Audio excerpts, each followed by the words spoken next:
Të nderuar shikues, përshëndetje, jeni me edicionin e lajmeve të orës 15. Vetëm 2 ditë para skadimit të afatit për zgjedhjen e presidentit, partitë politike në Kosovë mbetën pa marrëveshje për një kandidat të përbashkët. Kryeministri Albin Kurti ka kërkuar nga PDK dhe LDK që t'i propozojnë 3 emra për president deri në fund të ditës së sotme. Kërkesa e tij është refuzuar nga PDK.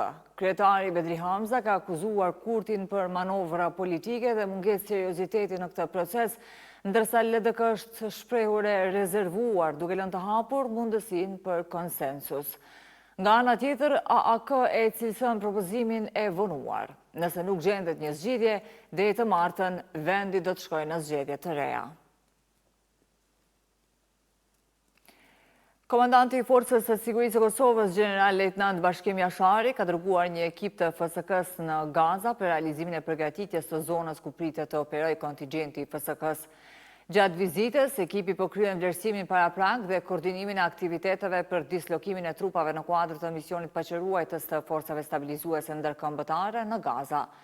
Delegacioni ka zhvilluar takime me autoritetet nacionale për administrimin e Gazës, si dhe me përfaqësues të qendrës koordinuese civilo-ushtarake që operon në mbikëqyrjen e bordit të paqes në përputhje me rezolutën 2803 të OKB-s. Në këto takime është diskutuar integrimi i kontingjentit të FSK-s, operacionet të përbashkëta dhe mbështetja logjistike e misionit. FSK, sipas njoftimit, mbetet të përkushtuar për kontribut në paqe dhe stabilitet global në bashkëpunim me partnerët ndërkombëtar, përfshirë Shtetet e Bashkuara të Amerikës.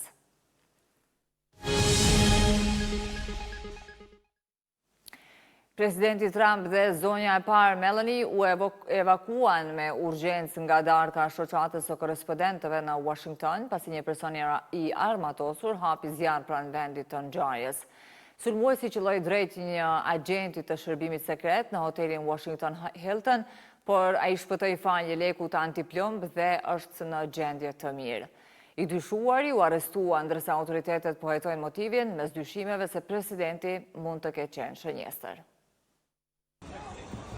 Presidenti Trump dhe zonja e parë u nxorën me nxitim nga darka e shoqatës së korrespondentëve të shtëpisë së bardhë në Washington nga agentët e shërbimit sekret të shtunën në mbrëmje, pasi një burr hapi zjarr ndaj personelit të sigurisë aty pranë. Burri qëlloi me argjahu drejt një agenti të shërbimit sekret në një pikë kontrolli në hotelin Washington Hilton, përpara se të ndalohej dhe të arrestohej. Trump u tha gazetarëve në një konferencë të organizuar me nxitim në shtëpinë e bardhë më vonë se oficeri u shpëtua nga leku i tij antiplomb dhe ishte në gjendje të mirë. Nuk ishte me njëherë e qartë nëse Trump ishte shënjestra e sulmit, megjithësa u tha gazetarëve se besonte se ishte. Presidenti i ka mbijetuar 2 atentateve të mëparshme ndaj tij që nga viti 2024, një periudhë polarizimit politik në Shtetet e Bashkuara. Një zyrtar i zbatimit të ligjit e identifikoi të dyshuarin si Cole Thomas Allen, një banor i Kalifornisë rreth 31 vjeçar. Pak dijej menjëherë për të kaluarën e tij, por postimet në rrjetet sociale sugjeruan se ai ishte mësues në Los Angeles. Sipas policisë, ai ishte i armatosur me një pushk gjahu, një pistolet dhe disa thika. Pas arrestimit, ai u dërgua në një spital për t'u vlerësuar, por ishte shumë herët për të thënë se cili ishte motivi i tij. Në aktivitet po merrnin pjesë shumë anëtarë të kabinetit Trump dhe zyrtarë të tjerë të lartë të administratës në masa të rrepta sigurie. Ishte hera e parë që Trump mori pjesë në këtë aktivitet si president, pasi e kishte bojkotuar atë në vitet e mëparshme. Trump ju drejtua gazetarëve në një konferencë të jashtëzakonshme për media në sallën e konferencave të shtëpisë së bardhë, i shoqëruar nga anëtarë të kabinetit të tij. Udhëheqësit evropian kanë dënuar incidentet në darkën e korrespondentëve të shtëpisë së bardhë të shtunën në mbrëmje. Në postimet të ndara në platformën e medjeve sociale X, Ursula von der Leyen, Kaja Kallas dhe Antonio Costa shprehen solidaritet me pjesëmarrësit, përgëzuan reagimin e shpejtë të forcave të rendit në SBA dhe dënuan dhunën politike. Kryeministri britanik Keir Starmer shprehu tronditjen e tij pas incidentit në Washington. Çdo sulm ndaj institucioneve demokratike ose ndaj lirisë së shtypit duhet të dënohet në mënyrën më të ashpër të mundshme, ka thënë Starmer në një postim në platformën X. Ndërkohë, presidenti i Francës Emmanuel Macron dënoi të shtëna duke i përshkruar si një sulm të papranueshëm, duke i shprehur të gjithë mbështetjen e tij presidentit Donald Trump. Edhe kryeministri izraelit Benjamin Netanyahu, presidentja e Meksikës Claudia Sheinbaum dhe kryeministri indis Narendra Modi shprehen mbështetje ndaj presidentit Trump pas incidentit me të shtëna në darkën e korrespondentëve të Shtëpisë së Bardhë. Sulmi me armë në Washington gjatë darkës së korrespondentëve të Shtëpisë së Bardhë kanë nxitur reagime nga liderët shqiptar. Kryetari i PDK-s Vedri Hamza theksoi se nuk mund të ketë tolerancë për dhunë ndaj institucioneve amerikane dhe medias.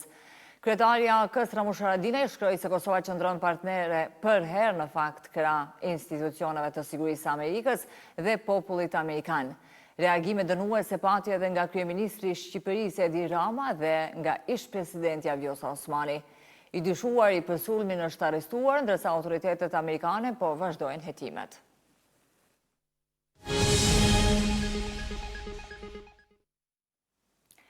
Inspektorati Qendror i Punës ka zhvilluar aksion të jashtëzakonshëm inspektues në sektoret me rrezikshmëri të lartë në gjithë Kosovën, në zbatim të vendimit të ministrit të Ministrisë së Punës. Sipas raportit, inspektimet janë fokusuar 100% në sektorin e ndërtimtarisë, ku janë evidentuar shkelje dhe janë shqiptuar masa ndëshkuese, përfshirë edhe ndalime të punimeve. Inspektorati ka përtëditur se të gjitha subjektet me ndalim pune do të procedohen në gjykata për kundërvajtje, ndërsa në ditët në vijim do të zhvillohen ri-inspektime për verifikimin e përmirësimeve të kushteve.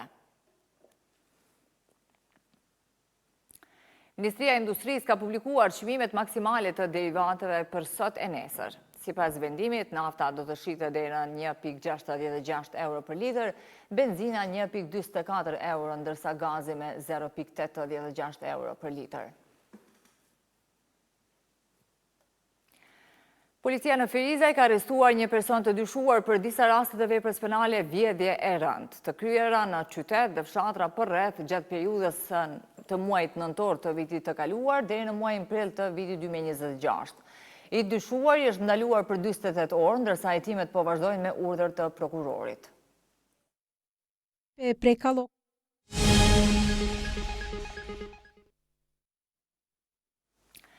Bora ka mposhtur bashkimin me rezultat të ngushtë 86-75, duke barazuar serinë gjysmëfinale të play-offit. Ndeshja u vendos në sekondat e fundit, kur Jordan Dingle realizoi një gjuajtje të lirë vendimtare, 8 sekonda para fundit të takimit.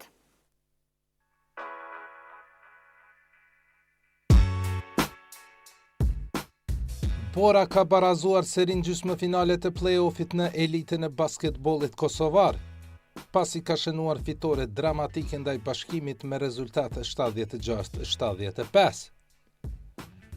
Ndeshja zhvilluar në palestrën 1 tetori në Prishtinë ishte tejet e baraspeshuar deri në sekondat e fundit.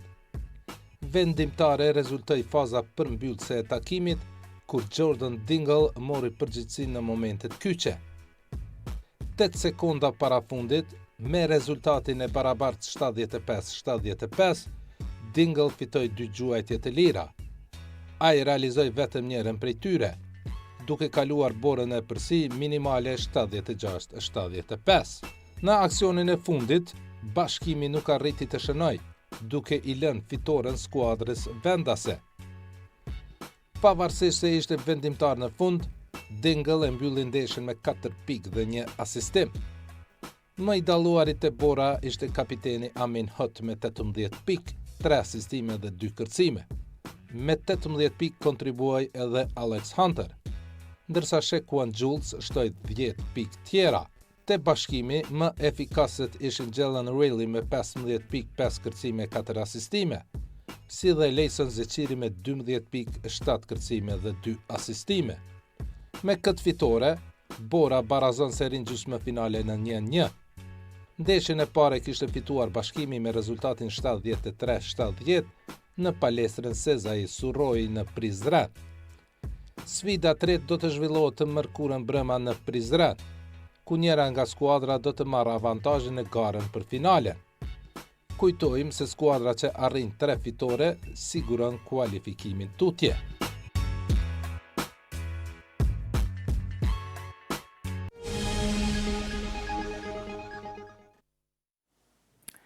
Përpjekjet për uljen e tensioneve në konfliktin SBA-Izrael me Iranin kanë ngesur pasi bisedimet diplomatike nuk kanë sjellë përparim. Ministri i jashtëm iranian Abbas Araqi është kthyer nga bisedimet në Pakistan, ndërsa SBA ka anuluar vizitën e planifikuar të dërguarve Steve Witkoff dhe Jared Kushner. Presidenti iranian Masoud Pezeshkian ka deklaruar se Teherani nuk pranon negociata nën presion, kërkon heqjen e blokadave para dialogut.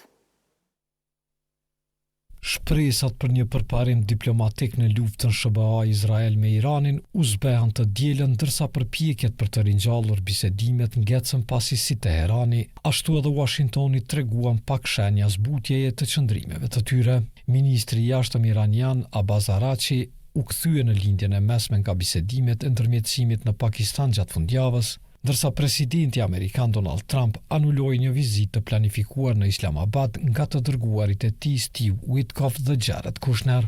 Edhe pse një armpushim ka ndaluar luftimet në shkallë të plotë në konflikt, i cili nisi me sulmet amerikano-izraelite ndaj Iranit më 28 shkurt, nuk është arritur asnjë marrëveshje për kushtet për t'i dhënë fund luftës që ka vrarë mijëra njerëz, ka ngritur çmimet e naftës, ka nxitur inflacion dhe ka errësuar perspektivën për rritje ekonomike globale. Teherani ka mbyllur kryesisht ngushticën e Hormuzit, e cila normalisht qarkullon 1/5 e dërgesave globale të naftës dhe gazit natyror të lëngshëm, ndërsa Washingtoni ka vendosur një blokadë ndaj porteve iraniane. Presidenti iranian Masoud Pezeshkian i ka thënë kryeministrit pakistanez Shehbaz Sharif në telefon se Teherani nuk do të hynte në negociata të imponuara nën kërcënime ose blokadë sipas një deklarate nga qeveria iraniane. Ai tha se Shtetet e Bashkuara duhet së pari të heqin pengesat, përfshirë blokadën e tyre detare, përpara se negociatorët të mund të fillojnë të hedhin themelet për një zgjidhje. Megjithatë, Araqi e përshkroi vizitën e tij në Pakistan si shumë të frytshme, pasi u largua nga Islamabadi. Ai fluturoi për në Oman, që është një tjetër ndërmjetës në luftë, ku zhvilloi bisedime për përfundimin e konfliktit me udhëheqësit e vendit. Presidenti Trump, duke folur në Florida, tha se e kishte anuluar vizitën e të dërguarve të tij për shkak të shumë udhëtimeve dhe shpenzimeve për atë që ai e konsideroi një ofertë të pamjaftueshme iraniane. Sipas tij, Irani ofroi shumë, por jo mjaftueshëm. Të nderuar shikues, ishte kjo tëra që kishim përgatitur edhe për këtë edicion të lajmeve. Ne ju falenderojmë për vëmendje. Mirupafshim.